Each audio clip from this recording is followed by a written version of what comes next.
Alors pourquoi ce choix de faire un film en prise de vue réelle à ce moment-là? Comme souvent, plusieurs facteurs interviennent dans cette décision. D'abord, la Seconde Guerre mondiale qui a un impact financier considérable sur les studios Disney.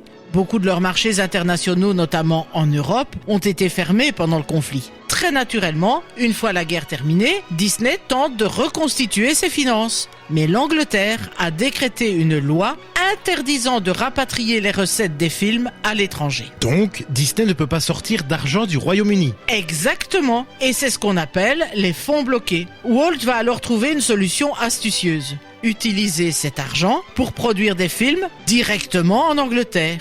Mais aucun animateur à disposition au Royaume-Uni. C'est ce qu'il décidera à produire des films live. C'est dans ce contexte que L'île au trésor sera tournée entièrement au Royaume-Uni avec une équipe britannique. L'île au trésor sera le premier du genre, mais il y en aura 3 autres, Robin des Bois et ses joyeux compagnons, La Rose et l'épée et Échec au roi. 3 films qui tomberont dans l'oubli, seule L'île au trésor résistera. Et l'aventure des live-action se poursuivra ensuite aux États-Unis avec des films d'aventure tels que 20 milieux sous les mers ou Les Robinsons des mers du Sud. Alors l'histoire du film n'est pas un récit original, elle est basée sur une adaptation du roman de Robert Louis Stevenson, c'est bien ça? Tout à fait, c'est un grand classique de la littérature d'aventure qui naît d'une idée de Stevenson d'une carte secrète comme base d'une histoire de trésor caché afin d'amuser son beau-fils de 12 ans Lloyd Osborne. De 1881 à 1882, le roman est d'abord publié en feuilleton dans le magazine pour enfants Young Folks sous le titre L'île au trésor ou La mutinerie de l'Hispaniola,